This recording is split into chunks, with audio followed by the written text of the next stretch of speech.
Hello बच्चों, कैसे हो आप सभी लोग। आई होप आप सब लोग बहुत अच्छे होंगे और अपनी हेल्थ का भी बहुत अच्छे से ध्यान रख रहे होंगे।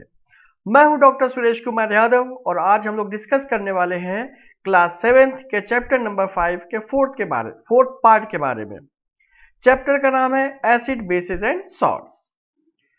पिछले 3 वीडियोज में हम लोगों ने बात की थी about acid, it's definition, physical properties of acid, classification of acid और इंडिकेटर्स के बारे में। इस वीडियो में हम लोग बात करेंगे about basis, their physical properties, classification of basis and chemical properties के बारे में, राइट। तो क्योंकि हम लोग एसिड के बारे में पढ़ चुके हैं तो बेसिस के बारे में पढ़ना बहुत ही आसान हो जाएगा। हम लोग कंपैरेटिव स्टडी करेंगे, हम लोग एसिड को बेसिस से कंपेयर करते चलेंगे तो आपको एसिड भी रिवाइज हो जाएगा और साथ साथ आपको बेस के बारे में भी इंफॉर्मेशन पता लग जाएगी, राइट। तो जैसे हम लोगों ने एसिड में पढ़ा था acid are sour in taste, वैसे ही bases are bitter in taste. Bitter का मतलब होता है कड़वे, है ना। कभी आप लोगों ने बेस खाया है? नहीं खाया है? ठीक है, आज आप बेस खाइएगा। कैसे, क्या खाना है? साबुन लीजिएगा थोड़ा सा, एकदम जरा सा और उसको जबान के टिप पर लगा के देखिएगा कि वो बिटर है कि नहीं। ये नहीं कहिए करना है कि पूरी साबुन की बट्टी चबा गया और कहिएगा कि सर ने कहा था खा के देखिएगा, ऐसा नहीं करना है।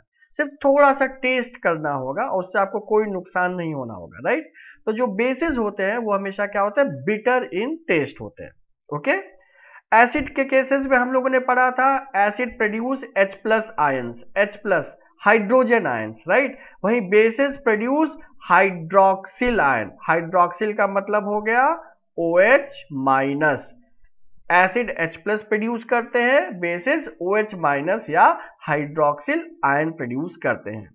एसिड के केस में कोड याद है ABR, anti brake system, asset turns blue litmus red, right. वहीं बेसिस के केस में एक नया जो कोड था वो क्या था? BRB, basis turns red litmus blue, base turn red litmus blue, right. Acid क्या होते थे? एसिड का जो पीएच होता था वो लेस देन 7 होता था, है ना। और बेसिस का पीएच क्या होगा? मोर देन 7 होगा। क्या आपको पीएच याद है? Do you remember pH?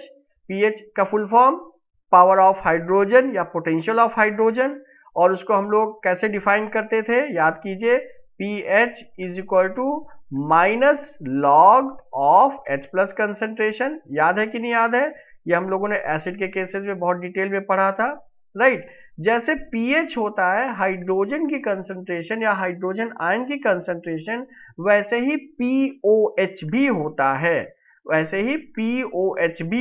Right. और ये आप हायर क्लासेस में पढ़ोगे पावर ऑफ हाइड्रोक्सिल आयन, तो पीओएच जैसे पीएच है वैसे ही पीओएच है। पीएच के केस में हाइड्रोजन आयन की कंसंट्रेशन मेजर की जाती है और पीओएच के केस में हाइड्रोक्सिल आयन की कंसंट्रेशन मेजर की जाती है ना।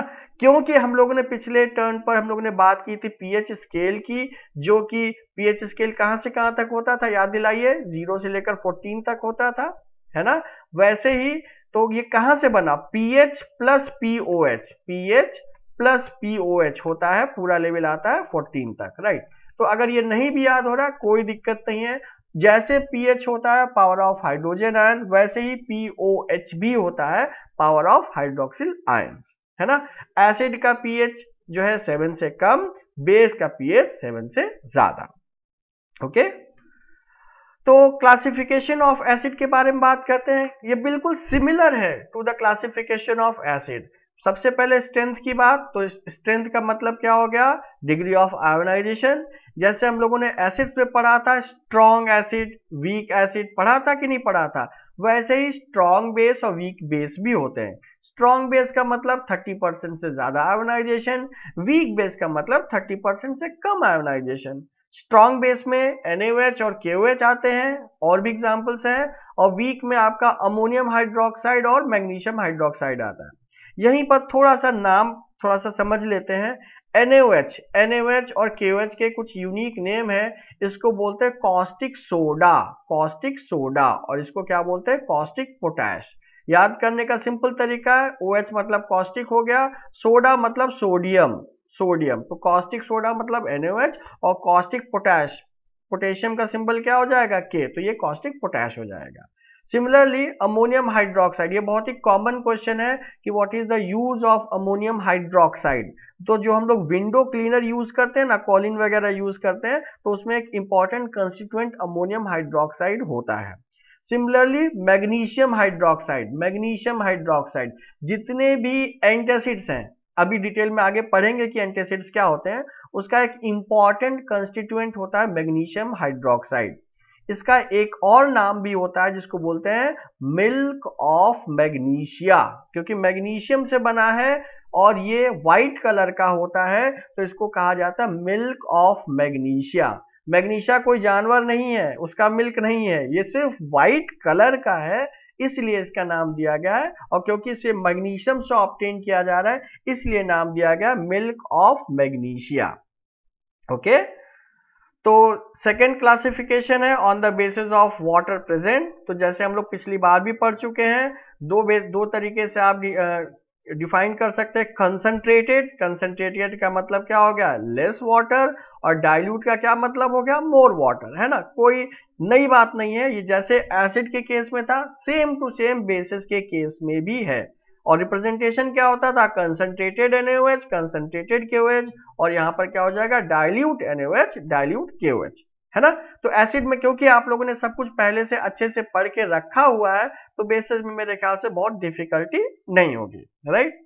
यहां पर थोड़ा सा आपको समझना पड़ेगा, यहां पर आपको थोड़ा सा समझना पड़ेगा। तो जैसे बच्चों एसिड के केस में क्या था, बेसिसिटी था, वैसे ही बेसिस के केस में क्या होगा, एसिडिटी होगा, है ना। तो बेसिस के केस में क्या होगा, एसिडिटी। पहले जरा हम लोग बेसिसिटी की बात कर लेते हैं। याद कीजिए बेसिसिटी क्या होता था, बेसिसिटी होता था number of hydrogen ions present in one molecule of N acid, यही तो था ना, नंबर ऑफ हाइड्रोजन आयन, है ना। तो एसिडिटी क्या हो जाएगा, number of hydroxyl ion produced by a molecule of base, है ना। ये सिंपल डेफिनेशन थी, थोड़ा सा कॉम्प्लेक्स डेफिनेशन की बात कर सकते हैं कि जैसे मान लीजिए आपको ये पता ही है कि base reacts with acid to form salt and water, इसको बोलते हैं न्यूट्रलाइजेशन, है ना। तो एक बेस मॉलिक्यूल कितने एसिड मॉलिक्यूल को न्यूट्रलाइज कर पा रहा है, ये होता है एसिडिटी। अगर नहीं याद हो रहा है, आप सिंपल डेफिनेशन याद कर सकते हैं, number of hydroxyl ions produced by a base molecule is known as acidity of base, right. तो एसिडिटी के हिसाब से फिर से वही बात पिछली बार की तरह, mono acidic base, di acidic base, tri acidic base. Mono acidic का मतलब क्या हो गया, ऐसे बेस है जिसमें एक OH हो। डाई एसिडिक का मतलब जिसमें दो OH हो। ट्राई एसिडिक का मतलब जिसमें तीन OH हो। कुछ एग्जांपल, NaOH, KOH, एक एक OH दिख रहा है आपको एक मॉलिक्यूल में, तो ये क्या हो जाएंगे, मोनो एसिडिक बेस। सिमिलरली अगर हम बात करते हैं कैल्शियम हाइड्रोक्साइड या मैग्नीशियम हाइड्रोक्साइड, ये किसके एग्जांपल हो जाएंगे, डाई एसिडिक बेस के, क्योंकि एक मॉलिक्यूल में दो दो OH प्रेजेंट है। सिमिलरली ट्राई एसिडिक का एग्जांपल क्या हो जाएगा, aluminium hydroxide, AlOH whole thrice. देखिए एक ही मॉलिक्यूल में तीन OH प्रेजेंट है ना, तो इसलिए क्या हो जाएगा, ट्राई एसिडिक बेस। ओके, तो अब हम लोग बात करते हैं केमिकल प्रॉपर्टीज ऑफ बेसिस के बारे में। तो देखिए जब भी बेसिस मेटल्स के साथ में रिएक्ट करते हैं, they form salt and they liberate hydrogen gas. So base plus metal react to form salt and hydrogen gas. तो देखिए NaOH क्या है, ये बेस है, जिंक क्या है, ये मेटल है। जब भी ये दोनों रिएक्ट करेंगे तो क्या बनाएगा, सोडियम जिंकेट, इसका नाम हो जाएगा सोडियम जिंकेट। और क्या लिबरेट करेंगे, हाइड्रोजन, है ना। और ये अपवर्ड एरो क्या रिप्रेजेंट करता है, ये रिप्रेजेंट करता है गैसियस फॉर्म को। अगर ये सॉल्ट का नाम नहीं याद हो रहा है कोई दिक्कत नहीं है, आप सिंपल ये लिख सकते हैं base plus metal to form salt and hydrogen gas, वो भी चलेगा, ठीक है।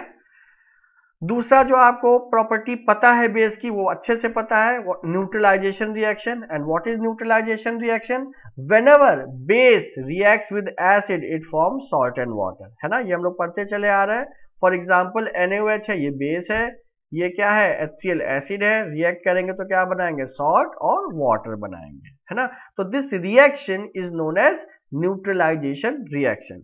अब थोड़ा सा देखते हैं कि इन रिएक्शंस के, इन न्यूट्रलाइजेशन रिएक्शन को हम लोग डे टू डे लाइफ में कैसे यूटिलाइज करते हैं, है ना। उससे पहले जरा डायग्रामेटिक रिप्रेजेंटेशन, ये एसिड है, ये बेस है, रिएक्ट करके क्या बना दे रहे हैं, सॉल्ट एंड वाटर। आसान है एकदम, बहुत ही आसान। तो सबसे पहले जैसे मैंने बात की थी एंटासिड्स, तो पहले एंटासिड्स क्या होते हैं समझिए इसको। भाई बहुत बार ऐसा होता है पेट में एसिडिटी, है ना, बहुत सारे एडवर्टीजमेंट देखे होंगे आप लोगों ने, इनो, गैसोफास्ट, जेलोसिल, डाइजीन, बहुत सारे आपने देखे होंगे। तो होता क्या है कि जब हम लोग बहुत टाइम तक खाना नहीं खाते हैं तो HCl का सिक्रीशन हमारे स्टमक में होता ही रहता है, तो इसकी वजह से एसिडिटी हो जाती है। तो हम लोग कुछ ऐसा कंज्यूम करते हैं जिसका नेचर क्या होना चाहिए, बेसिक होना चाहिए, तभी तो ये न्यूट्रलाइज करेगा। तो देखिए मैग्नीशियम हाइड्रोक्साइड है, अभी थोड़ी देर बाद पहले बात की थी, ये होता है माइल्ड बेस, माइल्ड का मतलब वीक बेस होता है, और इसका नाम क्या होता है, इसका नाम होता है milk of magnesia, milk of magnesia. तो मैग्नीशियम हाइड्रोक्साइड रिएक्ट करेगा HCl के साथ में, बनाएगा सॉल्ट एंड वाटर। तो जो प्रॉब्लम हो रही थी किसकी वजह से, HCl की वजह से, तो जब मैग्नीशियम हाइड्रोक्साइड रिएक्ट कर जाएगा, HCl बचेगा ही नहीं तो प्रॉब्लम भी नहीं होगी, है ना। तो बाय यूजिंग एंटासिड्स हमें क्या मिलता है, एसिडिटी में रिलीफ मिलता है। क्या ये बात समझ में आ गई। तो जो एंटासिड्स होते हैं वो माइल्ड, माइल्ड का मतलब वीक बेसिस होते हैं। अगर इसकी जगह हमने NaOH पी लिया तो क्या होगा, तो अभी तो आपने समझा ना, ये क्या होता है, करोजिव होते हैं, ये नुकसान पहुंचाते हैं, बहुत हार्श, जैसे एसिड नुकसान पहुंचाते हैं वैसे ही करोजिव जो स्ट्रॉन्ग बेसिस हैं वो भी नुकसान पहुंचाते हैं। तो हमको क्या कंज्यूम करना पड़ेगा, माइल्ड बेस, वीक बेस, ना कि स्ट्रॉन्ग बेस। एक जरा दवाई का नाम भी देख लीजिए, कोई भी दवा है, बस एंटासिड मैं दिखाना चाह रहा था, ठीक है। तो एंटासिड्स होते हैं, उसका एक इंपॉर्टेंट कंस्टिट्यूएंट क्या होता है, मैग्नीशियम हाइड्रोक्साइड। एंटासिड्स के बाद हम लोग बात करते हैं, अगर किसी को कभी मधुमक्खी ने काटा होगा तो आप लोगों ने घर में देखा होगा तुरंत ही उस पर चूना लगाया जाता है ना, चूना, लाइम। तो मधुमक्खी के स्टिंग में क्या होता है, फॉर्मिक एसिड, इसका क्या नाम होता है, फॉर्मिक एसिड, ठीक है। ये मधुमक्खी के स्टिंग में प्रेजेंट होता है, हनी बी के स्टिंग में प्रेजेंट होता है। तो चूना जो होता है उसको हम लोग जो है कैल्शियम हाइड्रोक्साइड के नाम से जानते हैं। तो जैसे आप लगाएंगे तो एसिड और बेस रिएक्ट करके क्या बना देंगे, सॉल्ट एंड वाटर। तो देखिए प्रॉब्लम किसकी वजह से होती है, इस एसिड की वजह से, फॉर्मिक एसिड की वजह से, इसी की वजह से काफी सूजन हो जाती है।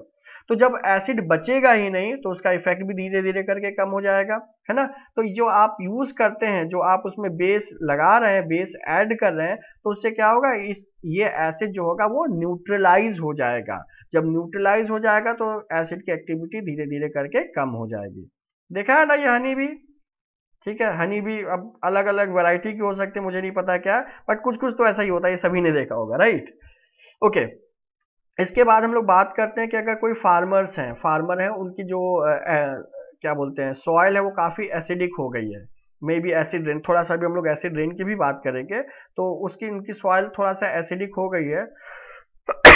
तो उसकी एसिडिटी को रिड्यूस करने के लिए फार्मर्स उसमें लाइम डालते हैं, लाइम, ठीक है, चूना। चूना बेसिकली कैल्शियम कार्बोनेट होता है, CaCO3 होता है कैल्शियम कार्बोनेट, वो उस पर स्प्रे करते हैं। COCO3 जो होता है जब वाटर से रिएक्ट करता है, तो जब ये वाटर से रिएक्ट कर जाएगा तो ये बनाएगा कैल्शियम हाइड्रोक्साइड, कैल्शियम हाइड्रोक्साइड यही बनाएगा। और क्या फॉर्म हो जाएगा, और फॉर्म हो जाएगा आपका कार्बन डाइऑक्साइड निकल जाएगा, है ना। तो ये जो कैल्शियम हाइड्रोक्साइड है ये बेसिकली क्या है, ये बेसिकली बेस है ना। तो जब बेस एसिड से रिएक्ट करेगा, तो मान लीजिए ये एसिड है सॉइल में, एसिड से अगर रिएक्ट कर रहा है तो क्या हो जाएगा, सॉल्ट एंड वाटर का फॉर्मेशन हो जाएगा। तो जो एसिडिटी हो रही थी इस एसिड की वजह से वो क्या हो जाएगी, नलीफाई हो जाएगी। तो जो फार्मर्स होते हैं वो क्या करते हैं, वो ऐड करते हैं, लाइम ऐड करते हैं in their fields to reduce the acidity of their soils. आप एग्जाम्पल देख सकते हैं, ये फार्मर है और ये क्या स्प्रे कर रहा है, ये लाइम स्प्रे कर रहा है, ठीक है, लाइम छिड़क रहा है, जिससे कि उसके सॉइल की एसिडिटी क्या हो जाए, रिड्यूस हो जाए, ठीक है। यहीं पर थोड़ा सा एसिड की बात कर लेते हैं, एसिड रेन की बात कर लेते हैं ना, थोड़ा सा ये आपको पहले से ही पता है। मान लीजिए हमारे एटमॉस्फेयर में बहुत सारे नॉन मेटेलिक ऑक्साइड्स हैं, कार्बन डाइऑक्साइड हो गया, सल्फर डाइऑक्साइड हो गया, है ना। तो ये नॉन मेटेलिक ऑक्साइड है, जरा इनको आप वाटर में मिलाएंगे तो क्या बन जाएगा, नॉन मेटेलिक ऑक्साइड। याद कीजिए नॉन मेटेलिक ऑक्साइड का नेचर क्या होता है, एसिडिक, क्योंकि ये फॉर्म कर लेंगे रिस्पेक्टिव एसिड, H2CO3 फॉर्म हो जाएगा। और यहाँ पर अगर आप रिएक्ट कराओगे तो क्या बन जाएगा, यहाँ पर रिएक्ट कराओगे तो बन जाएगा सल्फ्यूरस एसिड H2SO3 सल्फ्यूरस। ठीक है, अगर SO3 प्लस H2 होता तो सल्फ्यूरिक एसिड होता। तो यही जब एसिड हैं जो डिजॉल्व हो जाते हैं रेन में, रेन वाटर के साथ जब नीचे आते हैं तो वही बन जाते हैं एसिडिक रेन, एसिड रेन का फॉर्मेशन करते हैं। कुछ कंडीशंस हैं, 4.5 pH से कम होना चाहिए तब एसिड रेन कहेंगे, नहीं तो नहीं कहेंगे। ये हम लोग कभी डिटेल में डिस्कस करेंगे, राइट। ऐसे ही हम लोग रोज सुबह उठ के ब्रश क्यों करते हैं भाई, what is the need of brushing our teeth, है ना, ये सोचने वाली बात है। ना करें, नहीं करेंगे तो क्या होगा, धीरे धीरे दांत खराब हो जाएंगे। क्यों दांत खराब हो जाएंगे, अगर जो पीएच है माउथ का 5.5 से कम होता है तो टूथ डिके जो होता है वो थोड़ा सा फैसिलिटेट होता है, मतलब बढ़ जाता है। थोड़ा सा हमने सिंप्लीफाई करके आपको समझाने की कोशिश की है एकदम सिंपल तरीके से। जैसे टूथ जो है हमारे कैल्शियम फॉस्फेट से बने हैं, ठीक है, एकदम सिंप्लीफाइड है ये, ठीक। तो जो कैल्शियम फॉस्फेट है सलाइवा के प्रेजेंस में आयोनाइज भी हो सकते हैं, कैल्शियम आयन और फॉस्फेट आयन। तो ये फॉस्फेट आयन अगर कुछ भी नहीं होगा तो वापस से जुड़ जाएंगे, ऐसे आप समझ सकते हैं, राइट। लेकिन अगर एसिडिक मीडियम हो गया, हमारे माउथ में बहुत देर तक एसिड प्रेजेंट रहा, एसिड कहाँ से आएगा, जो भी आप सब्सटेंस खाते हैं, शुगर खा रहे हैं, बैक्टीरिया उसको डिकम्पोज कर देगा, एसिड में फॉर्म हो जाएगा। तो अगर उसको कहीं से H+ मिल रहा है तो वो रिएक्ट करके क्या बना लेगा, एसिड बना लेगा। तो इन केस अगर एसिड प्रेजेंट होगा, यहां पर जैसे देखिए अगर H+ प्रेजेंट होगा तो यही फॉस्फेट H+ से कंबाइन करके फॉस्फोरिक एसिड बना ले रहा है। कहने का मतलब ये है कि अगर ये H+ प्रेजेंट रहता है माउथ में तो फॉस्फेट के साथ कंबाइन होकर फॉस्फोरिक एसिड बना रहा है। तो जब फॉस्फेट कंज्यूम हो गया तो क्या हो गया, वापस से तो कैल्शियम फॉस्फेट या टूथ इनेमल नहीं बना पाएगा। कहने का मतलब दांत धीरे धीरे सड़ना शुरू हो जाएंगे। अगर आप इस H+ को न्यूट्रलाइज कर देते, क्योंकि देखिए ये एसिड है, अगर इसको आपने बेस से रिएक्ट करा दिया तो क्या बना लेगा, वाटर बना लेगा। तो फॉस्फेट के साथ ना कंबाइन करके ये वाटर बनाएगा, मतलब फॉस्फेट यूटिलाइज नहीं हो पाएगा। एज ए रिजल्ट वो वापस से कैल्शियम फॉस्फेट बना लेगा। एकदम सिंपल तरीके से ये मैंने आपको समझाया, राइट। तो हम लोग जो टूथ पेस्ट यूज करते हैं वो बेसिकली क्या होता है, बेसिक नेचर का होता है ना। तो बेसिक नेचर जब आप प्रोवाइड करेंगे तो जो भी एसिडिक नेचर होगा माउथ का वो धीरे धीरे करके रिड्यूस हो जाएगा, वो धीरे धीरे करके क्या हो जाएगा, कम हो जाएगा। क्या ये आपको बात समझ में आ गई, ओके। और अगर आप ब्रश नहीं करेंगे तो क्या हो जाएगा, ये आप समझ ही रहे हैं, ये आप सभी लोगों को पता है, हमें इतना बताने की जरूरत नहीं है, ओके।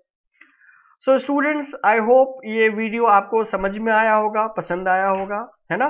तो अगर आपको ये वीडियो समझ में आया है तो ऑब्वियसली ये रिलेटेड क्वेश्चंस हैं जो आप सॉल्व कर पाएंगे। तो अगर ये आप क्वेश्चन सॉल्व कर पा रहे हैं इसका क्या मतलब हुआ कि आपको ये वीडियो समझ में आया है।